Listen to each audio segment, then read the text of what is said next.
Terima kasih masih bersama kami di Ini Siang. Pemirsa, tolak PHK sepihak ini warga Bantar Gebang, Kota Bekasi, Jawa Barat berunjuk rasa. Sempat terjadi kericuhan saat unjuk rasa berlangsung hingga massa mengancam akan menutup aktivitas pengolahan sampah Bantar Gebang.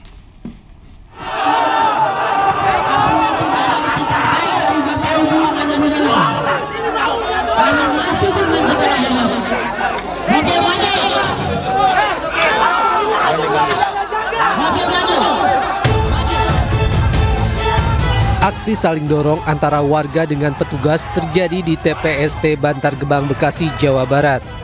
Warga menolak pemutusan kerja secara sepihak yang dilakukan oleh pihak TPST.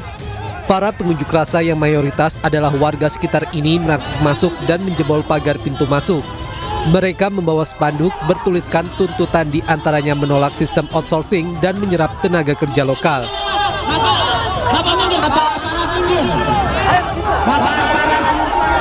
Kita dijanjikan pada saat ngebangun ini yang akan kerja adalah orang Bantar Gebang. Betul. Bukan orang mana-mana melalui online segala macam. Online itu goib. Hak dia menerima siapapun. Tahu-tahu kita dapat jawaban tidak diterima. Apa kita punya kekuatan di situ? Enggak ada. Kita punya kekuatan hukum adat hari ini. Para pengunjuk rasa lainnya mengancam akan menutup aktivitas pengolahan sampah RDF dan TPST Bantar Gebang jika tuntutan mereka tidak dapat dipenuhi oleh pihak pengelola. Dari Bekasi, Jawa Barat, Rahmat Hidayat, iNews melaporkan. Ya, sementara itu tingkat pengangguran di Indonesia tembus 7 juta orang. Ironisnya, banyak diantaranya adalah lulusan sarjana.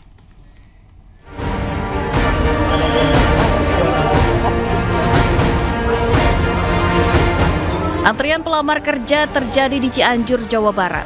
Ribuan pelamar kerja rela berdesakan di depan salah satu toko. Para pelamar pekerjaan didominasi fresh graduate baik SMK ataupun SMA.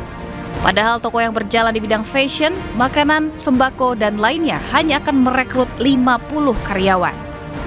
Tidak hanya datang dari dalam kota, para pelamar juga datang dari Bogor, Sukabumi, dan Pangandaran. Tak hanya itu, sejumlah job fair yang diselenggarakan pun dipenuhi para pencari kerja. Mereka rela mengikuti beragam job fair yang ada di wilayahnya demi mendapatkan pekerjaan. Badan Pusat Statistik saat ini mencatat pengangguran mencapai 7,28 juta orang. Jumlah ini bertambah dibanding pada tahun 2024 yang mencapai 7,20 juta orang. Namun tingkat pengangguran terbuka turun dari tahun 2024 yaitu menjadi 4,76%. Data ini menunjukkan hampir 5% pengangguran tidak terserap di pasar kerja. Pemerintah pun telah menyiapkan sejumlah jurus untuk atasi pengangguran. Hal ini disampaikan oleh Menteri Keuangan di depan anggota DPR RI. Pemerintah akan terus memperkuat program penguatan link and match, peningkatan kualitas tenaga kerja dengan menghubungkan antara sektor pendidikan dengan dunia usaha. Memperkuat sistem informasi pasar kerja dan memperkuat program peningkatan kompetensi angkatan kerja. Sementara itu BPS juga mencatat lebih dari 1 juta lulusan sarjana menganggur. 177.000 lulusan diploma juga menganggur. Tak hanya itu, 1,62 juta lulusan SMK juga menganggur. Namun pengangguran didominasi lulusan SMA mencapai 2,3 juta orang. Sementara untuk lulusan SD hingga SMP yang menganggur mencapai 2,42 juta. Pemirsa, Kejaksaan Agung menemukan dokumen investasi dari kantor Gotoh diduga terkait korupsi pengadaan laptop di era Menteri Nadiem. Dalam penyidikan ditemukan ada perjanjian co-investment 30% dari Google di korupsi laptop tersebut. Kejaksaan Agung mengungkap menemukan dokumen terkait investasi saat menggeledah kantor PT Gotoh Gojek Tokopedia Tbk pada 8 Juli 2025 lalu.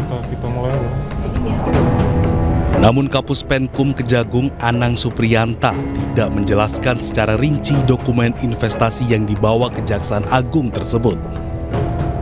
Sementara itu, dalam konferensi pers pada 15 Juli 2025, Direktur Penyidikan Jaksa Agung Muda Bidang Tindak Pidana Khusus Abdul Qohar menyebut ada perjanjian co-investment sebesar 30% dari Google sebagai imbalan karena mendapat proyek program digitalisasi pendidikan berupa pengadaan laptop Chromebook.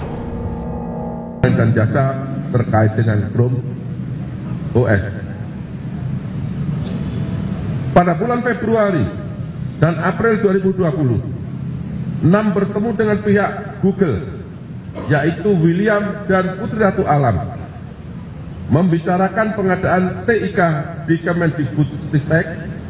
Selanjutnya JS menindaklanjuti perintah 6 untuk bertemu dengan pihak Google tersebut. Kemudian membicarakan teknis pengadaan TIK di Kemendikbudristek. Abdul Qohar juga mengungkap para tersangka membuat grup WhatsApp yang bernama Mas Menteri Core Team. Grup WA tersebut dibuat oleh tersangka Juristan dan Nadiem sebelum jadi menteri membahas pengadaan laptop dalam rangka digitalisasi pendidikan. Pemirsa, Menteri Pertanian Amran Sulaiman buka-bukaan masalah beras oplosan di DPR RI. 11 oknum di Kementan diduga terlibat dalam peredaran beras oplosan.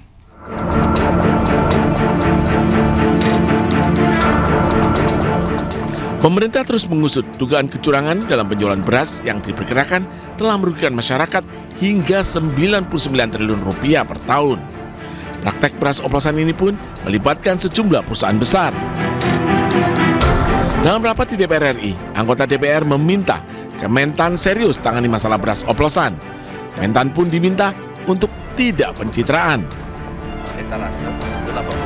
Nggak mau lagi mengadres masalah itu Pak Menteri dengan cara-cara pencitraan saja. Sekali lagi, you are smart minister gitu, kita duduk bersama gitu, kita harus address pada akar masalahnya, Pak. Kasihan bangsa ini, Pak, pengangguran membludak, kemiskinan kalau menurut Bank Dunia 68% gitu. Bapak orang kecil, saya orang kecil, orang nelayan, Pak, di lapang tuh benar-benar menderita rakyat ini. Kalau sekali lagi, kalau pemerintah cara bekerjanya hanya hangat-hangatai ayam, setelah diliput TV itu udah selesai, itu berdosa kita semua. Pernyataan ini langsung dibantah Menteri Pertanian Amran Sulaiman. Bahkan ia buka-bukaan telah menindak 11 oknum di Kementerian Pertanian yang diduga terlibat peredaran beras oplosan. Yang kedua, bukan pencitraan, Pak. Tahu, Pak, 11 kami hukum, tersangka eselon 2 di tempat kami, DPO sekarang. Jadi bukan sampai untuk supaya dikenal publik, Pak. Yang tersangka minyak goreng 20, Pak. Pupuk palsu 3. Sekarang nih. Ini kami sudah kirim semua 212 ke Kapolri langsung tertulis. Nanti Pak Haris, terima kasih Pak Ketua. Kami laporkan tertulis juga, sampaikan. Itu paling bagus. Kami sudah menyurat ke Jaksa Agung, ke Kapolri, bukan pencitraan, Pak. Hingga saat ini, Satgas Pangan Polri telah memanggil 7 perusahaan besar yang menjadi produsen beras premium hingga medium. 5 diantaranya sudah menjalani pemeriksaan. Satgas Pangan pun pastikan proses hukum tak akan ganggu distribusi dan memicu kelangkaan beras di masyarakat. Tim Liputan iNews melaporkan. Pemirsa, gelaran HUT RI ke-80 dipastikan akan diselenggarakan di Jakarta. Panitia persiapan acara akan dibentuk oleh Kemsesnek dan PCO.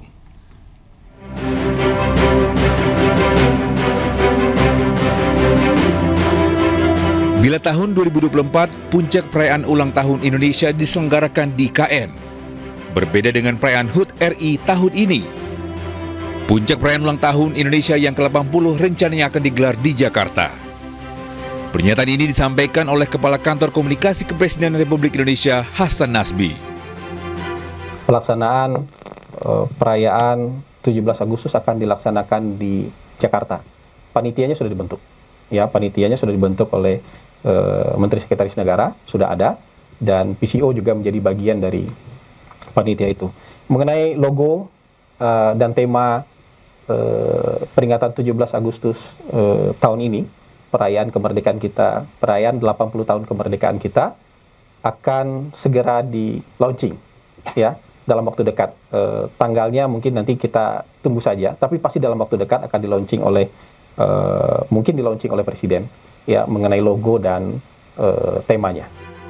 Meski puncak perayaan Hari Kemerdekaan digelar di Jakarta, namun otorita IKN tetap akan menyelenggarakan upacara Hari Ulang Tahun Republik Indonesia. Perayaan akan digelar secara internal.